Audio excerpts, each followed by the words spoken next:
And that learning has come after a very long time. Earlier it was ulta. We would look at a video, try and make sense out of it, feel emotional about it, ki, kyun nahi chala, kyun nahi chala, kyun nahi chala.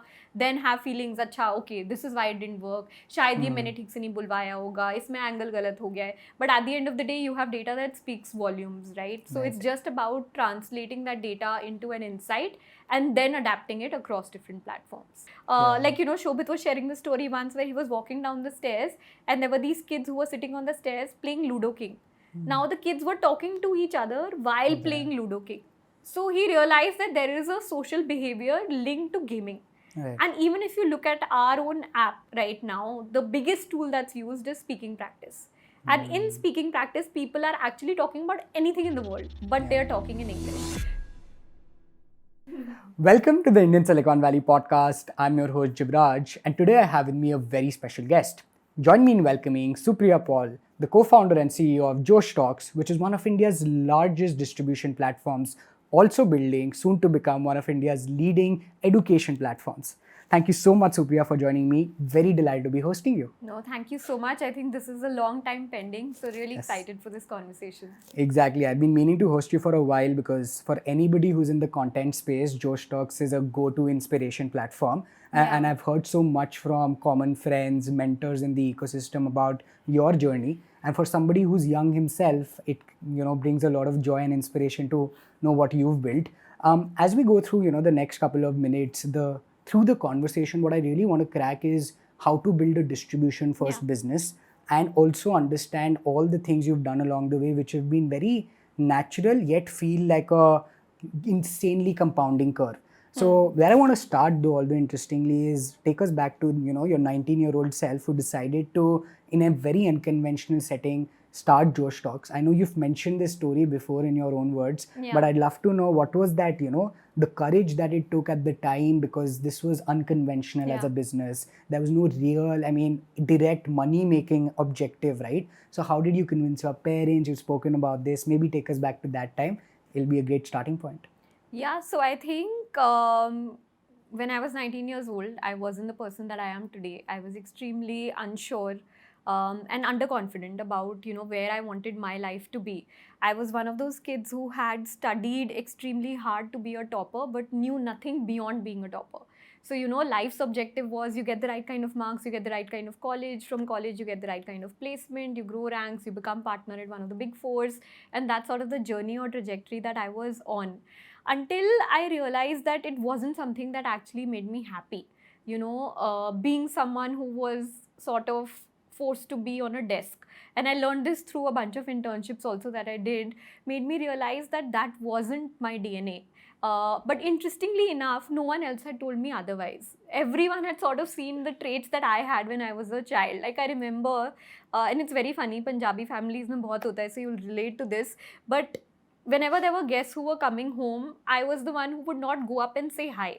So, my parents and everyone around me took it as ki I'm non-confrontational, I don't like talking to people, I'm shy, I'm timid. So maybe I will not do well in a role where I have to actually go and talk to people.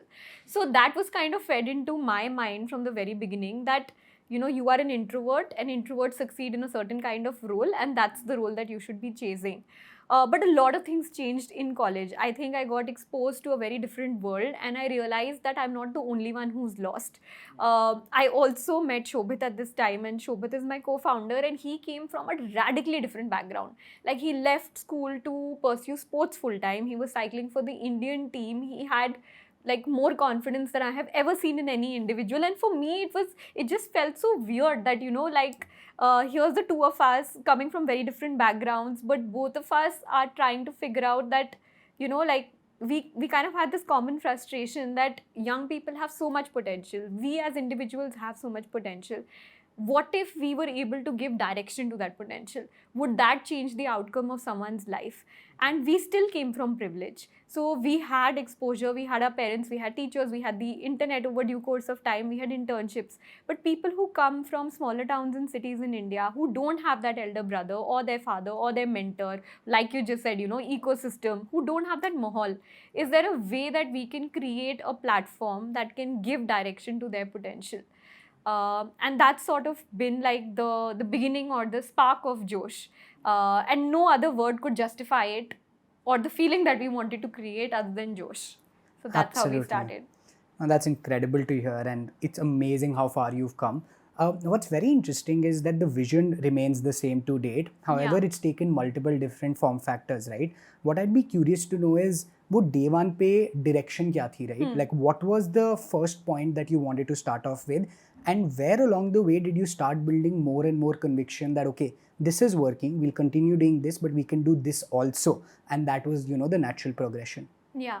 So I think, an interesting way to look at this is that whenever someone from, say, a startup media reports something, right, they'll call whatever we've done as pivots. But for us, it's interestingly not pivots. They've just been an extension of what the larger goal always was, right? When we started, we knew that we are trying to change an outcome for an individual who has no exposure in their life. So our goal was that we kind of have to change the first 20 years of their life, who they get the right kind of advice from, what courses do they take up, what skill sets do they acquire, what internships do they do, what coaching do they go to. We have to step by step change every single thing. And also what inspires them, what motivates them to actually get up and do something every single day. And so our journey has been a natural extension of us trying to replicate that behavior. So the first thing that we saw was missing was this inherent motivation. Okay, तो अगर आप किसी से भी बात करो ना, who जो एक छोटे शहर या गांव से आते हैं, they live their life in debt. So it's generational debt that keeps getting passed on and on and on, and people don't come out of that fear of that background of debt. So the first goal was, can we shake people up? Can we show them that there are many others like you? There are thousands like you who, with the same problems, have still been able to go out and achieve something big in their life.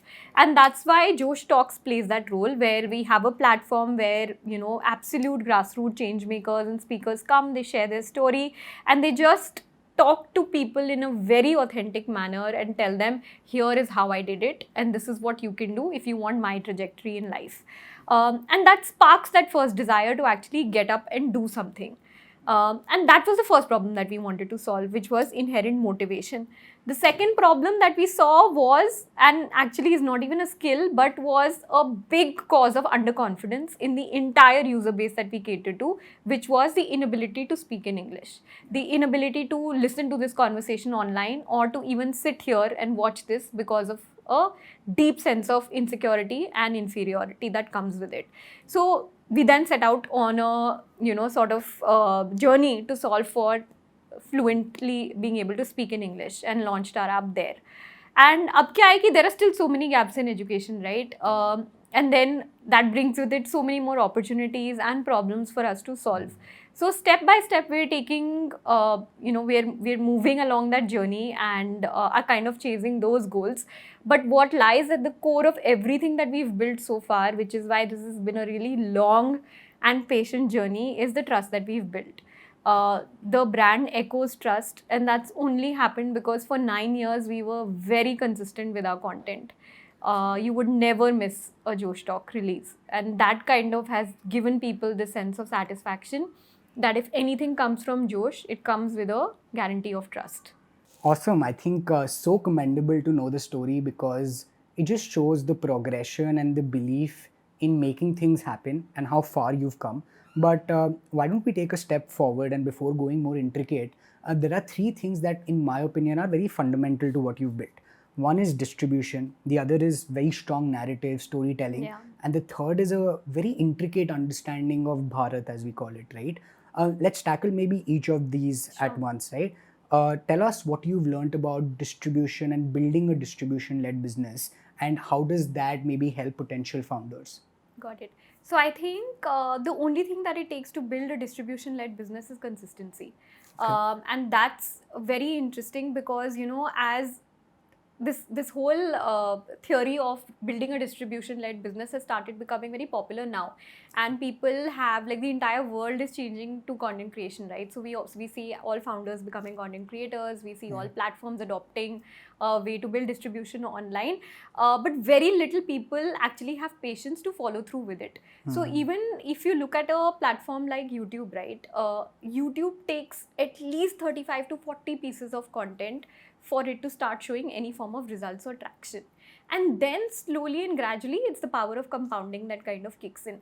But for that first 30 or 35 or 40 odd videos that you have to produce, it takes a lot. It takes your entire life off of you. So it's almost running a parallel business, and you have to do it with the same intensity that you would do anything else. People think of distribution or building organic distribution as one more channel of marketing. It's not like that. The effort that it will take you to be able to master something like performance marketing or ads is very, very different from the effort that it will take for you to build an organic distribution channel. And I think that's very important for people to differentiate and then give it the respect that it deserves and the time that it actually deserves. But for us, it's just been consistently producing content, being very receptive to what the audiences are asking for. What is it that they are searching for? How is our community interacting with us? Like, this is something that we openly share, that everything that we need to know is in the comment section of a YouTube video, right? Like every single recommendation and what our audience is saying, that Pulse of Bharat that you talk about as well, वो सब कुछ comments के section में ही है. So if you just listen in there, you'll know what else to create next. And from there, we've been able to build multiple different categories.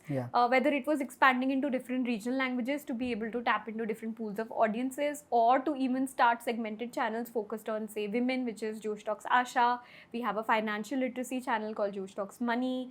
We have career focused channels now in UPSC, NEET, JEE. Everything came from what a user was looking for and a comment that they made on one particular video, or successive comments that kept coming in. So I think the key things, if I have to summarize for distribution, are one, consistency and just listening to your audience and building for the audience, not having a high head around this is what I want to say. Sometimes what happens is you do this great brand exercise as a founder and you have an agency who will come and tell you, hey, these are your 4 pillars.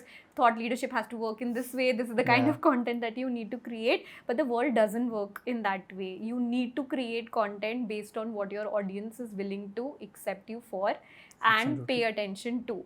And that's where I think most organizations and companies also lose out, because they have this idea of their brand in their head, which is not getting translated to the audience in the way that they would like to, listen to it or engage with it. And then there are differences which get formed.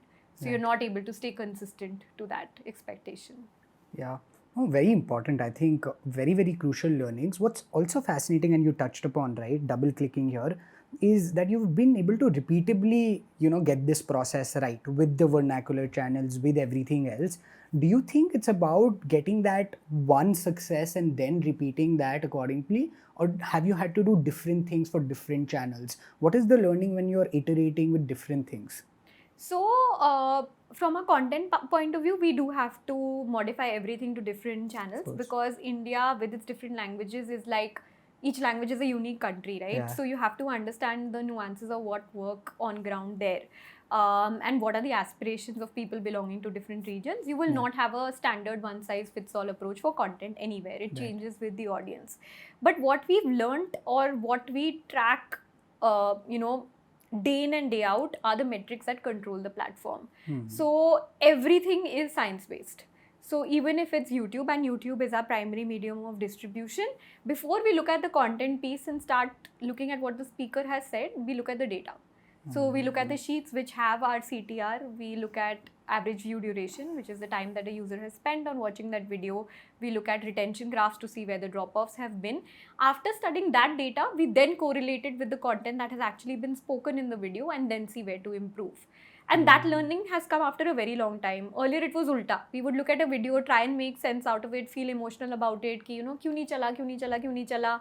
Then have feelings, अच्छा, okay, this is why it didn't work. शायद ये मैंने ठीक से नहीं बुलवाया होगा, इसमें angle गलत हो गया है. But at the end of the day, you have data that speaks volumes, right? So it's just about translating that data into an insight and then adapting it across different platforms. Got it. So consistency is the key, and then science-based metric approach is what I'll take away from that. Coming to the second factor, right? Storytelling, building very strong narratives. I think it would be very hard to dispute that there is a better platform than Josh Talks in the country to build strong narratives. What are your learnings in storytelling that you think you can, pass on? What are 3-5 things that you can summarize for us? Yeah, so I think the first thing is authenticity. if you are saying something to someone, or if you're talking on a platform or on a stage, be authentic to who you are. Don't try and live up with an image that you've created that will do well online. And that once the audience is able to catch on to that, right, that this is not who you are as a person and you're trying to be someone else, you lose out as a public speaker. And there your story goes. So the first is authenticity. The second is relevance, that you have to understand who are you speaking to. It changes from platform to platform. So who are you speaking to on YouTube, what language are you using will also determine that. Who are you speaking to on Spotify, on audio, and then tweak your content according to that. So always keep the user at the center of whatever you have to say.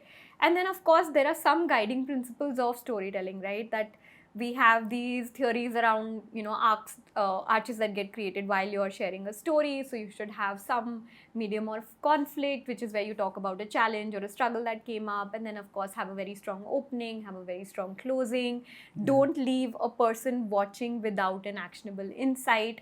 So sometimes we just go on and on and on, but we're not able to break our story into, here is a takeaway that you need to have. Right. And for us as an organization, I think one thing that we've really focused on is that our brand has to be very, very strong along with the speaker's story.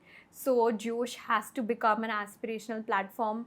And I think the beauty of the word is such that every speaker who comes almost always uses it in their talk, right? As a result of which that bond between the user, who's our viewer, and the platform also becomes stronger, because they're just listening to the same word again and again and again, and are being able to relate it with their role models. So it becomes a three-person relationship. It's no longer just the speaker and the viewer. It's the speaker who's come to you because of JOSH, and you are a viewer. So you respect all three parts of that relationship. Awesome. Love that. I think that very intricately breaks down the entire storytelling piece. On the third part, right, like how does Bharat consume content? What are they talking about? What do they want? What are your learnings on that front? Yeah, I also feel like I have a very, very different view here. Sure. Because I feel like, we've made Bharat out to be aliens.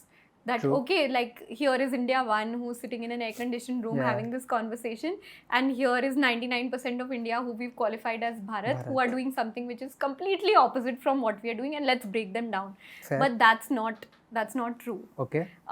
Consumption patterns are the same. Time spent on apps is similar. The type of apps may change. So for example, a lot of people have this misconception, or there is a myth that only short video will work because TikTok worked. But that's not true. Our entire viewership comes from long form pieces of content, right? The average view duration that we have is 5.5 to 6 minutes. This is all coming from tier 2, tier 3, tier 4 India. So people are watching knowledge content. People are not just looking for masala or entertainment in this audience segment. They are watching high quality podcasts. They are listening to conversations like this, and everyone is looking to grow. What is sort of different is that we have to spoon feed a little bit of information more than we need to do for audiences like us. Like we have to break down complex concepts into maybe a series of multiple videos, and introduce new concepts slowly over a period of time. But apart from that, I think the taste in music, the taste in content consumption, how people are now going onto platforms like OTTs, everything is changing, and it's changing so fast in the overall tier 2, tier 3 segment. But I think one thing that stays consistent and true is that the first preference of content consumption there is either Hindi or the regional language. Unlike us, where we would probably say Hindi or English, but would not go to our, language spoken at home or our mother tongues. So that's the only difference, that the desire to learn also is in a regional language. Got it. Even if it is information or a conversation which is intellectually sparring, I would rather hear it in Marathi than hear it in Hindi or English. Got it. Okay, so I'm going to be vigilant about not thinking of them as two different worlds. And I love that it's not as different as we would imagine, and we don't have to create that segregation per se.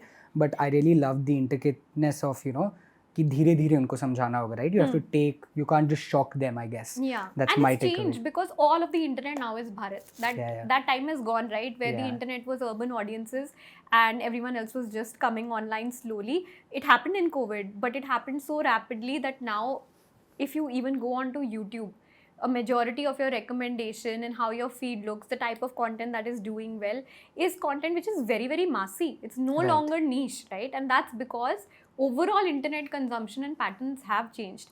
If you look at even from a gender lens, the number of women who've come online. Yeah. We started our women's channel about 1.5, 2 years ago. We were at a point where we were like, will this sustain? Because it's not getting views. What do? We're not making any kind of money. We're losing money every single month on running this channel.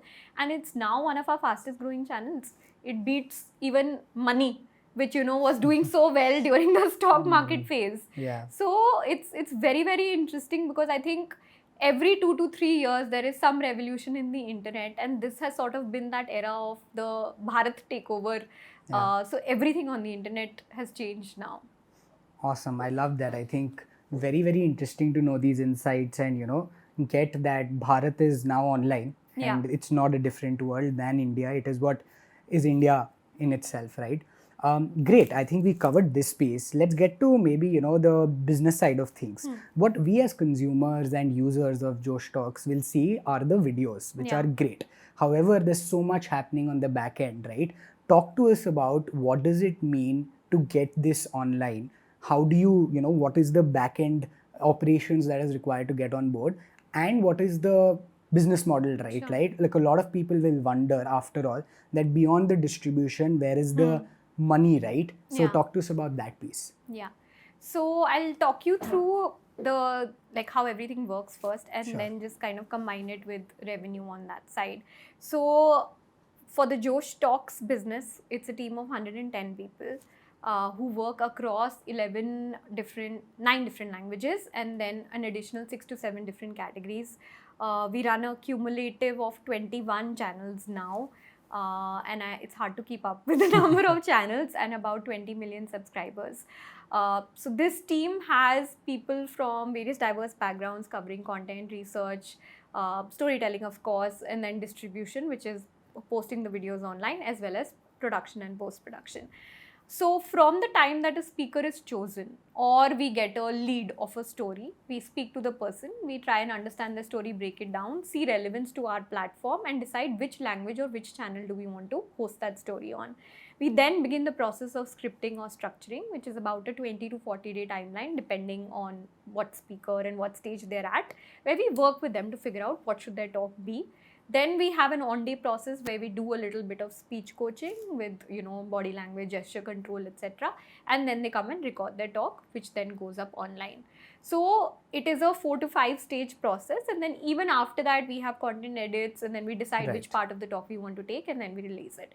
So it seems like machinery when it goes up, but it takes a lot of human effort and time and creativity to put it through, especially because we are at a scale where we do 300 videos every single month. Wow. And 300 long form videos.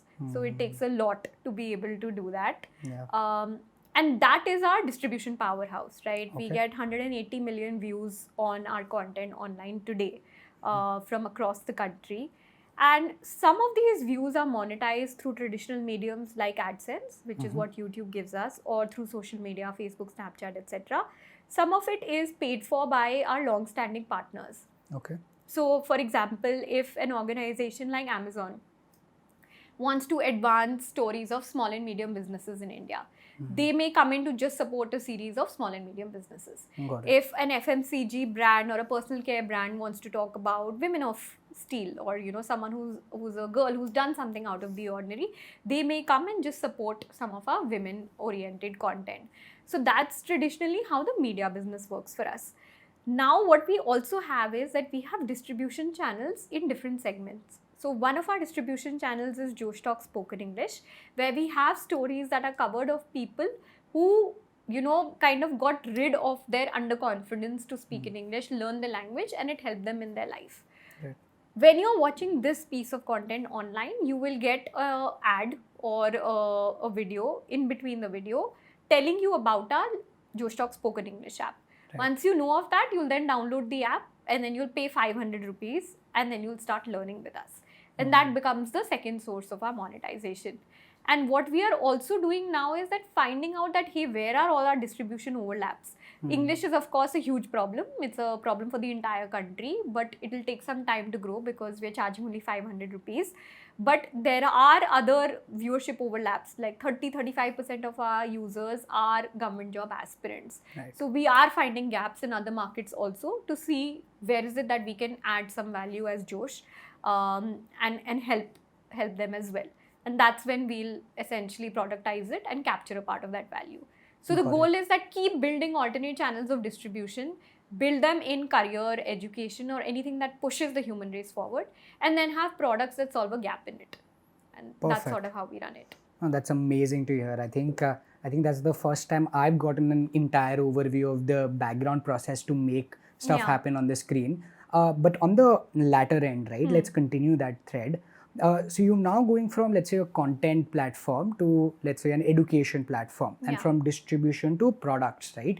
How has that personally, helped you or challenged you as an entrepreneur, and what has that meant for the team, right? Do you need a radically different skill vis-a-vis, to build these two platforms? How does that work? Yeah, so yes, you do need a radically different DNA, I think, to build it, and which is why what we did take as a call was that when we decided to build a product, we moved to Bangalore for 2 years, just because of the mindset and the focus that it needed and the kind of DNA that it needed in the engineering team.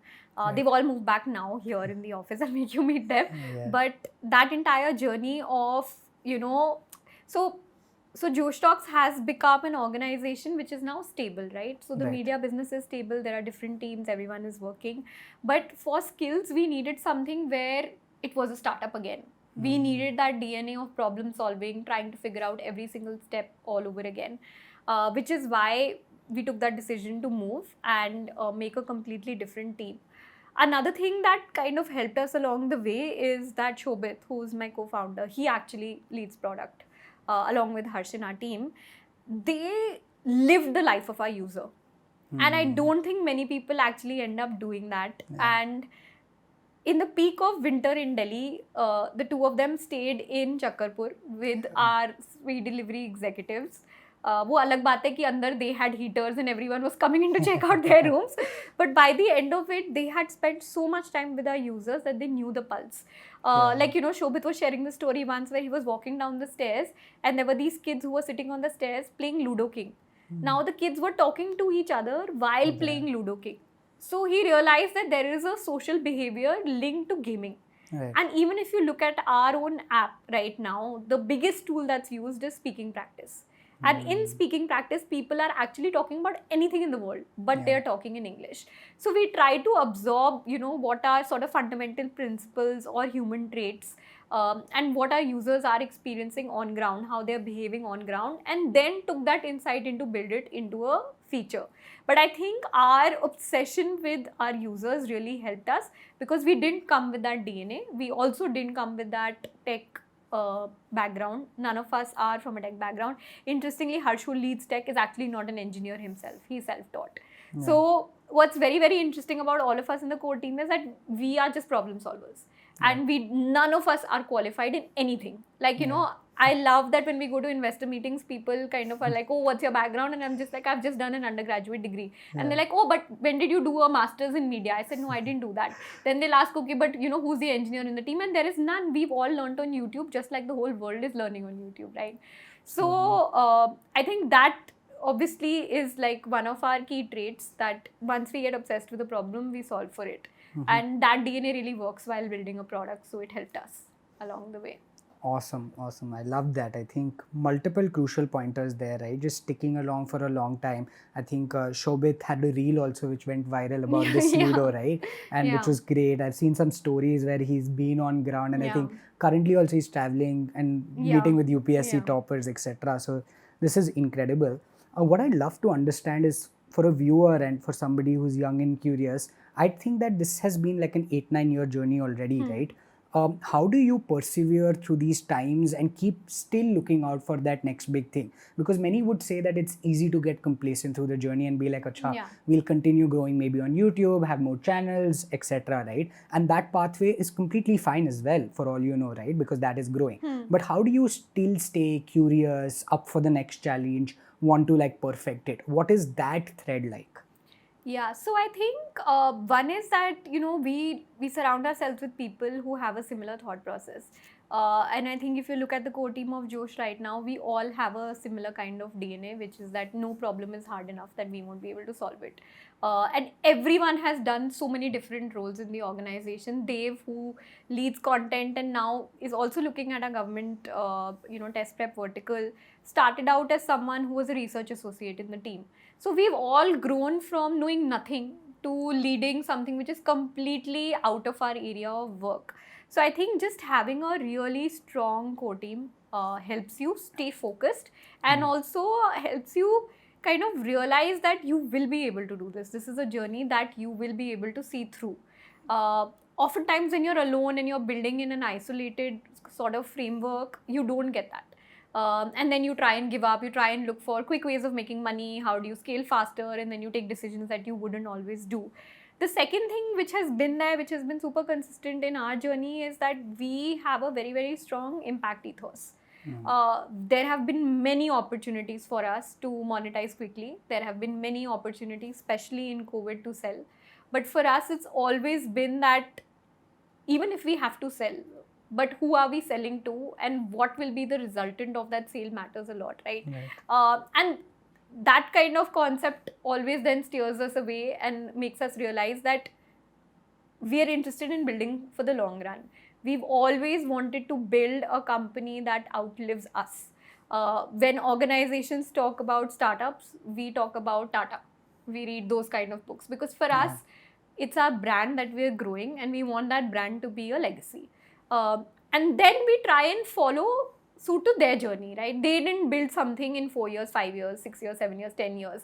They have product launches every 5 years. Their innovation works in a time where it's tested through and through before it goes out to market. But then their adoption is really quick because of the loyalty that they have. So we're trying to sort of follow a similar style of working and ethos where we are innovating, but we are emulating organizations that are legacy organizations. And we have that so deep rooted in our conscience that it steers us away from short term wins and helps us stay put to the longer cause. Incredible. I think all of those learnings, I think that, long-term mindset, mission orientation is what we hear all of the successful Amazon, Google founders say. And it's so nice to hear from you after being at it for this long. And I think the mission orientation really shows. I'd be curious to know this sense of maturity, company building, was it there from day one? Or how much of this is something that you have acquired along the way? And what are some things that maybe, didn't go as planned, and that is where you had somebody else pitch in with the maturity that got you to this mental state? So I think one, it's okay for you to not always be in this mental state and have a contention within your own brain and keep thinking of the positives or the negatives and try and move here and there, and then come back to a mental state that you want for the long run. And that keeps happening in different cycles. But I think some of the things that I learned along the way, which are things that others could replicate, is that one, don't get distracted by the noise. I am someone who gets very deeply affected by what's happening around me and the people around me. So, there was this wave of, if you're not raising capital, you're a loser. If you're not, being able to give an exit to your investors immediately, you're a loser. So there's so many, there are waves, right?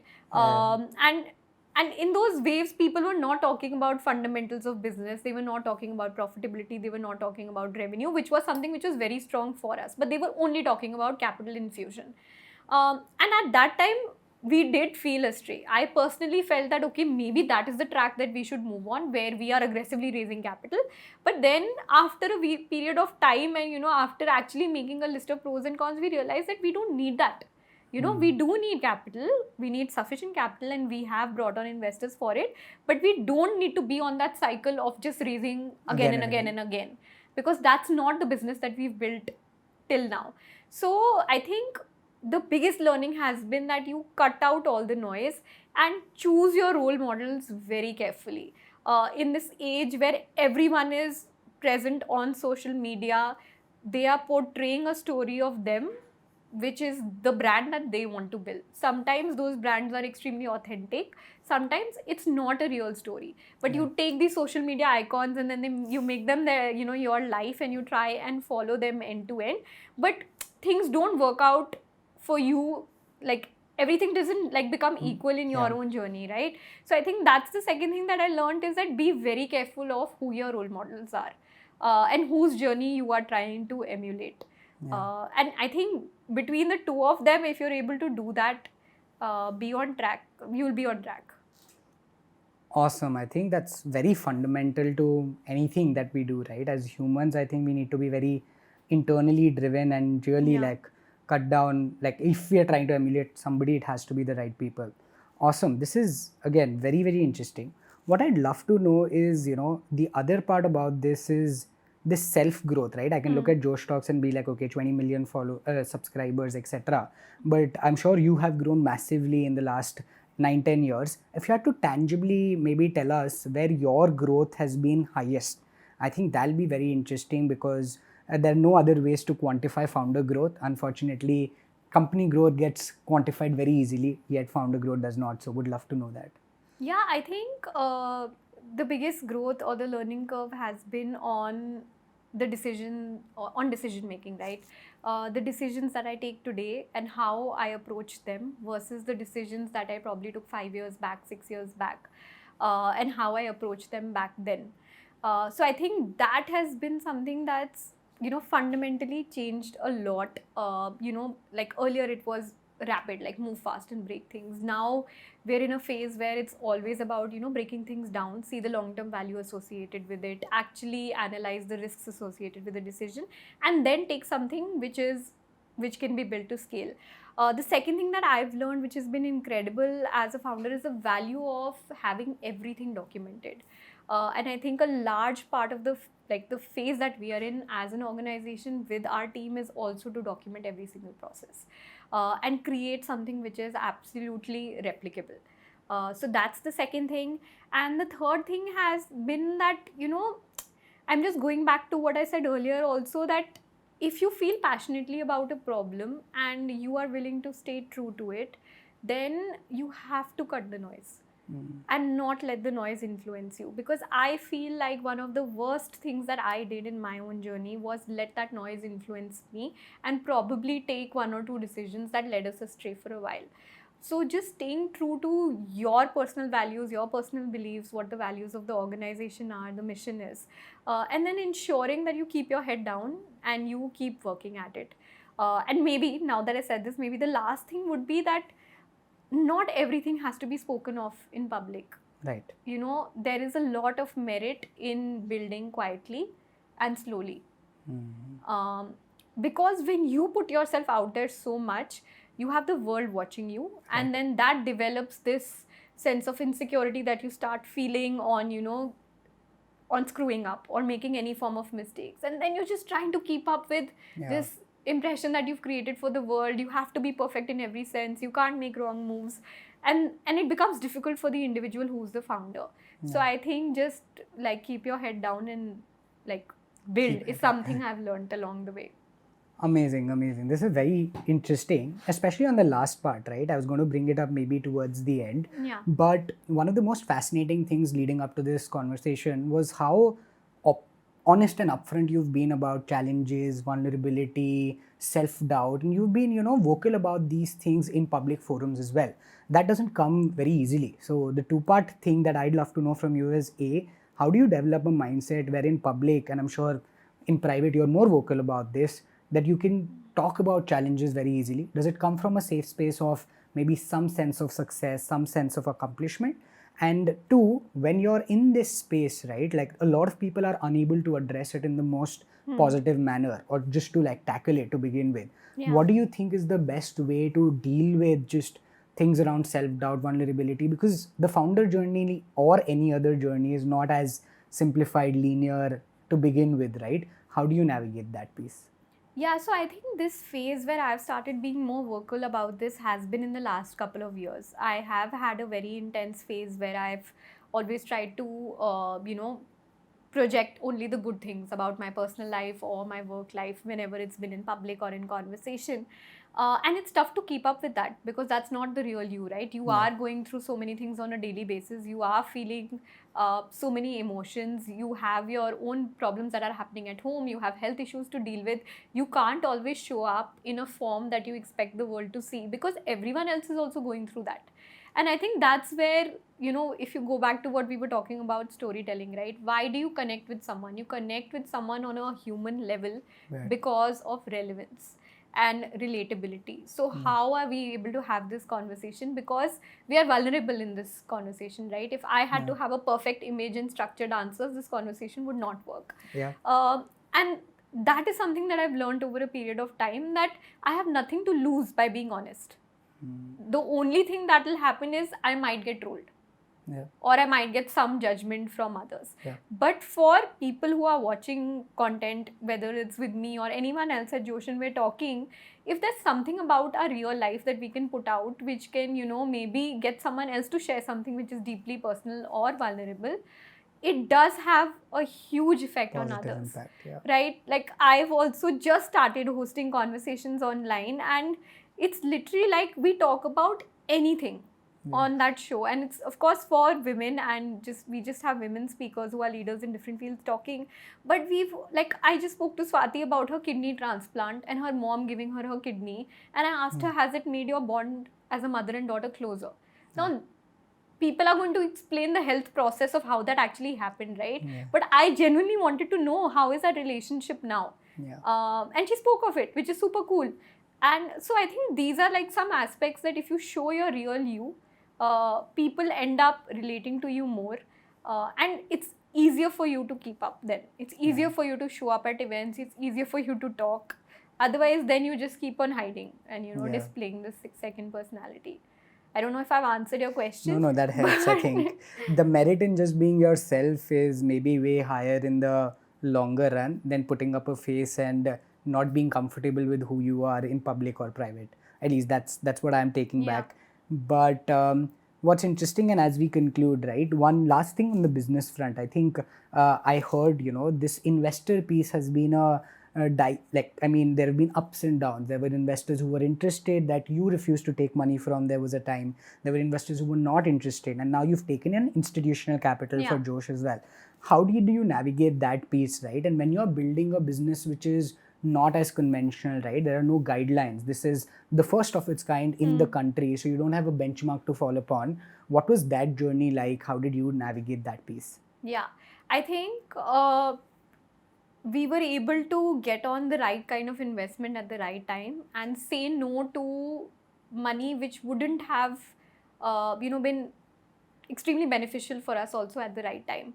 And that's because of the impact focus that we have, right? So if you are to take traditional financial investors who are looking at, of course, a return in a certain period of time, and not to say that impact investors are not, but then the orientation changes very quickly. Who your users are, how much you're charging them, those are questions that you have to change or modify according to the kind of capital that you take in. So we've been a little careful about who's on our board and who are the investors that we are working with. And it's been great because we've raised from MDIF, which is a media-based fund in New York. We recently raised from Michael and Susan Dell Foundation and also from Ankur Capital.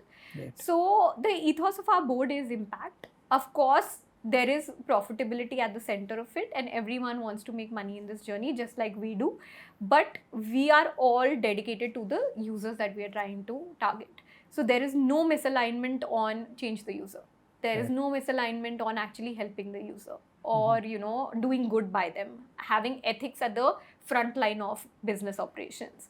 So I think that's really helped us because for a lot of founders who I also speak to, I see that there is a business journey and then there is an investor journey, and they are working in isolation, where a lot of things that you are doing at a business level are decisions that you want to take, but then you're also doing 100 things just for investors. And again, like the public-private image that I was talking about, it's very difficult to keep up with that because the lines do get blurred. You do have to sit on the same table every single quarter and take decisions on strategic direction for the company.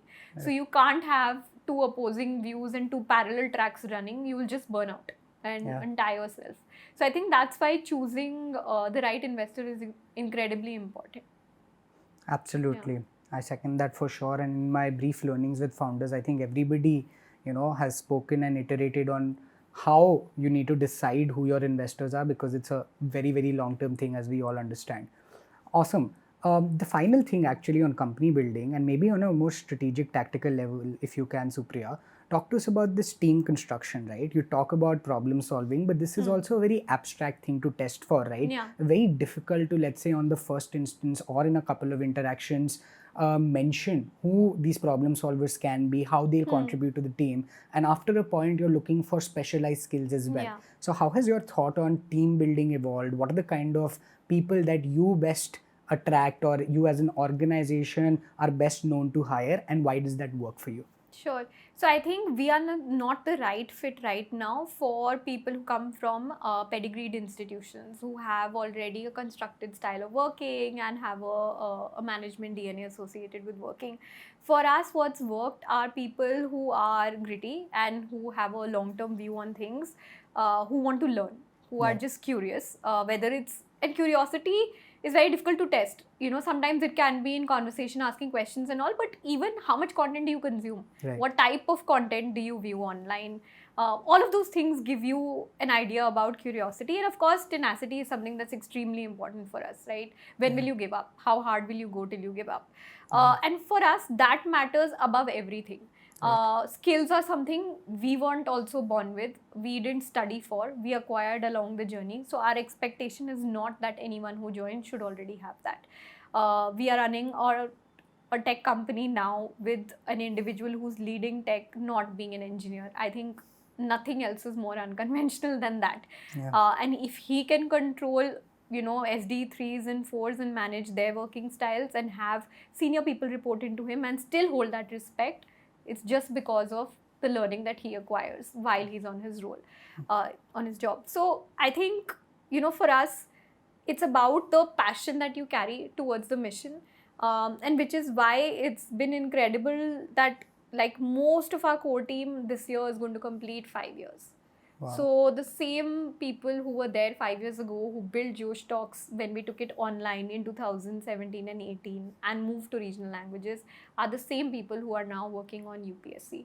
And everyone works on everything. We don't have it's not that I have now, acquired this skill set, so I'm going to get focused on it and only do this. But whenever there is a new initiative or a new project, everyone moves. So that also, I think, has this spur of excitement where you're not going to be every 1 year you're working on a new problem, on a harder problem. And then that continues to fuel that curiosity. Absolutely. No, that's phenomenal to note. I think a lot of, again, very fundamental learnings to hire, strong 0 to 1 teams who can also be used for scaling. And as folks who build this company as from, as young as you were, I think this is very encouraging for anybody looking to start from unconventional backgrounds. So lovely. To conclude, I think I have a similar set of questions that I asked. These are very quick questions about your persona. We've covered much of it, but maybe a couple of them to go. If I had to ask you how your friends describe you, what would you tell me? I think they would call me tenacious. I think that'll be the word. I don't even know how you pronounce it. Is it tenacious or tenacious? Tenacious. Okay. But I think other than that, it would be someone who doesn't give up. Okay. Yeah. Amazing. The other aspect of a founder that I have really appreciated is how founders continue to act, yet at the same time they're thinking about the long term, they're grasping the current trends, and they are very self-aware. Do you, on a very strategic level, have any principles that help you do this, right? This constant absorption, action, and future thinking. How do you make that happen? Yeah, I honestly think that doesn't work for me. I believe in not taking ourselves this seriously. I love to write. So, any kind of decision that I have to take, any kind of information that I need to act on, anything that I've learned, that I've absorbed, I am a sucker for writing. So, and I'm a sucker for reading physical books. So even in meetings, even in conversations, I'm always writing things and then I will translate it and actually type it out. And I think that really helps, because when you're writing, you are actually thinking. And then the way that you write also determines the decision that you take in that moment. So that really helps me stay structured. Lovely, lovely. Awesome. What is life beyond Josh Talks for you? What do you do beyond immediate work, if I had to call it that? Yeah, so that's also been an interesting phase to actually realize that there is life beyond work. But I think one of the things that I've started doing now very rigorously is that I exercise a lot. So I've become a workout, like a worko. I mean, you can't say workaholic, but a workoutaholic. Yeah, So I love going to the gym, and I think this is lovely. also because of like some people in my life, especially Ankur. Like he's been working out a lot, and I got inspired from him. And now I've just decided that I have to be fitter than him. So Nice. yeah. Awesome. Lovely to know that. The next one is a bit tricky, but I'd love to know your thoughts. Are there any things in the last decade that you strongly believed in but have changed your mind on? If you had to think about that, this was like a very core belief, but due to work and due to the learnings, you've now thought about them radically differently. Yeah, I think an interesting.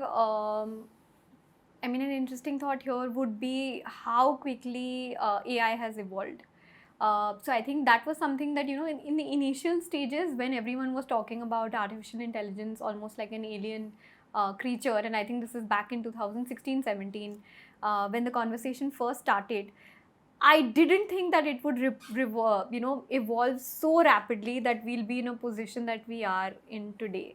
Yeah. So I think that's something that's actually been really interesting to see, but also something which has made me realize that the pace at which things were moving 5 years back are not the pace at which things are going to move now.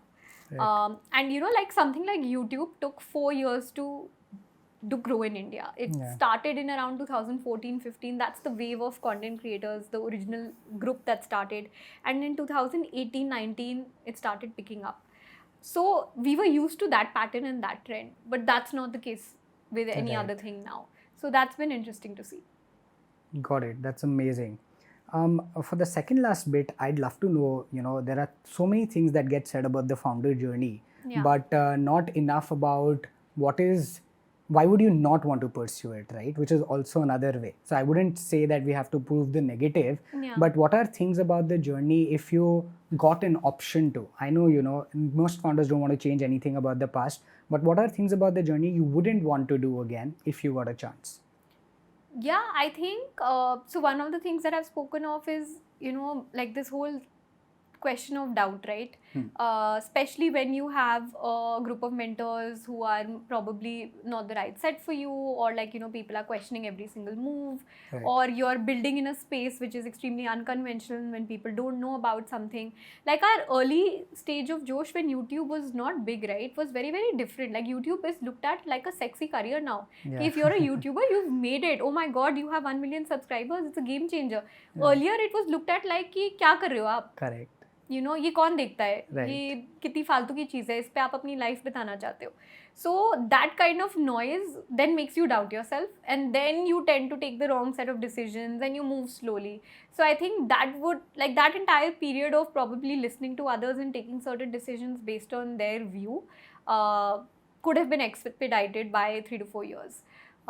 So I think that's one of the things that I would really change. And the second is that I have had this relationship with books, which has been a love and hate relationship, where I have periods where I just, like, I'm finishing 2 to 3 books a week, and then I have periods where for 6 months I'm not able to even pick one up. That's something that I really want to change even now and make it into a routine, because the most amount of progress that I personally feel I have is when I am lost in the stories of others who've actually done something. And for me, getting back to that and making that a routine again and again is a tough battle that I have to kind of fight and change. Awesome. No, I think that again summarizes very well. There were things that you would probably like to change, and maybe I'm sure you're working on them already. What's very interesting for the last question, and I'm trying to phrase this in the best way and not sound very stereotypical, but maybe I'll go as it comes. If you could go back to that 19-year-old who was starting up from college last year, what are things that you would tell yourself? I know you've said it in so many words in different ways, but now that there are so many youngsters who can look at your journey and be like, it is possible to come from an unconventional background and break it in tech, have a mission orientation and do things that you're not familiar with, but still be the best at it. what would you tell them, or what would you tell yourself if you had to go back? I think I'd love to know that, and that'd be a great end. I think what I would tell my 19-year-old self is what I would also tell myself today. Okay. Because it's a similar set of advice that you have to keep going back to in your journey, right? Which is that this is an extremely long-term journey that we've undertaken, and it's a marathon. It's not a sprint, and running fast is only going to tire you out. So I think that's something that, as a 19-year-old with a lot of energy, you want to chase short-term goals and wins, and you don't realize. But even now, and especially as a founder, when you go through different phases, again, you go back to that, okay, let's grow fast, let's, achieve the next set of goals. Yeah. But I think just taking a step back and kind of understanding why you started, where do you want to go, and slowing yourself down actually helps. Got it. So long term, marathon, not a sprint, is what we end with. Thank you so much, Supriya, for being on the show. This has been such a pleasure. I think we were able to cover a bunch of things from, storytelling, distribution, and so much about how you've built the business and your learnings. Thank you for being super candid and super honest about your learnings. Really appreciate it. Thank you so much. I felt like this was a conversation that I would have without the cameras on as well. But thank you for making it so real. I'm so glad. Thank you so much.